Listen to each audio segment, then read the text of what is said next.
লাইফস্টাইলে আপনাদের সবাইকে স্বাগত এবং ভালোবাসা জানিয়ে ভিডিওটা শুরু করছি। তো বন্ধুরা দেখতেই পাচ্ছেন তো কোথায় যাচ্ছি, দেখুন কোথায় চলে এসেছি।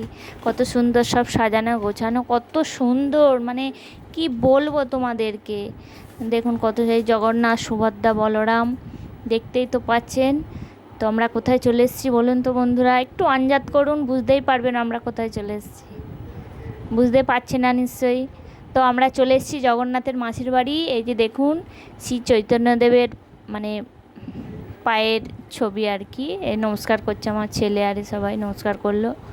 তো দেখুন তারপর এখানে যে ভগবত গীতা পাঠ হচ্ছে জগন্নাথের মাসির বাড়িতে 1 সপ্তাহ ধরে। তো আমরা এসেছি এখানে, দেখুন মানে লোক কি বলবো বন্ধুরা, মানে হাজার হাজার লোক, শেষ করা যাবে না। আর জগন্নাথ সুভদ্রা বলরামকে এত সুন্দর লাগছে বন্ধুরা, ফুলের মালা দিয়ে পুরো ভরিয়ে দিয়েছে। কাছ থেকে দেখছি তো কত সুন্দর যে লাগছে, তোমাদের কি বলবো বন্ধুরা।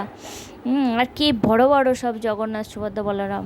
আর এদিকে এত সুন্দর ভগবদ্গীতা পাঠ হচ্ছে, তো কি বলবো, কাছ থেকে দেখে তো আমার ভীষণ ভালো লাগছে, মনটা ভীষণ ভরে গেল একদম আনন্দেতে, এত ভালো লাগছে। তো বন্ধুরা তোমরা যদি দেখতে চাও তো আসবে আমাদের এই রথতলায় 11 নম্বর ওয়ার্ডে। এখানে হয় প্রতি বছর, হ্যাঁ। এই রথেতে জগন্নাথ যখন মাসির বাড়ি চলে যায়, মাসির বাড়ি যাওয়ার পরে এই অনুষ্ঠানটি হয়। মানে কয়েক লক্ষ লক্ষ টাকার মানে ব্যাপার আর কি।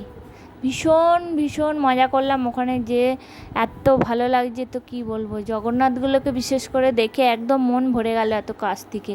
তো বন্ধুরা দেখুন লোক, দেখুন এত লোক এত লোক, কি বলবো, প্রচুর লোক বন্ধুরা। তো আমাদের তো খুব ভালো লাগছে। তো বন্ধুরা তোমরা দেখতে চাইলে চলে আসবে, ভীষণ ভালো লাগছে। দেখুন এত সুন্দর আলোর কায়দাগুলো করেছে না, দেখার মতো একদম। এত সুন্দর আলোর কায়দাগুলো করেছে, লোক মানে গুণে শেষ করতে পারবেন না। হ্যাঁ লোক, লক্ষ লক্ষ লোক একদম। দেখুন এত সুন্দর করেছে প্যান্ডেলগুলো না, মন পুরো ভরে গেল একদম দেখে, ভীষণ ভালো। দেখুন কত সুন্দর লাইটিংয়ের কাজ, দেখুন শুধু। এই যে সাইডে এই যে পাতার মতো, এই যে সাইডে যে দিয়েছে, ওগুলো কি পাতা বলুন তো বন্ধুরা, দেখে মনে হচ্ছে বেল পাতা, কিন্তু না, এগুলো সব দেবদারুণ গাছের পাতা দিয়ে করেছে। তো দেখুন এখানে দেখুন একটু মেলা বসেছে সাইডে। তো আমার ছেলে মেয়ে ফুচকা খাচ্ছে। এই দেখুন রথগুলো দাঁড়িয়ে আছে, এটা সামনেটায় গেটে ঢোকার। দেখুন কত সুন্দর, ময়ূরটা এত সুন্দর করেছে না। তো বন্ধুরা তো চলে এসেছি বাড়ি। তো আমার এই ভিডিও ভালো লাগলে তোমরা লাইক কমেন্ট শেয়ার করবেন, সাবস্ক্রাইব করবেন, আমার পাশে থাকবেন। টাটা, সবাই ভালো থাকবেন, সুস্থ থাকবেন।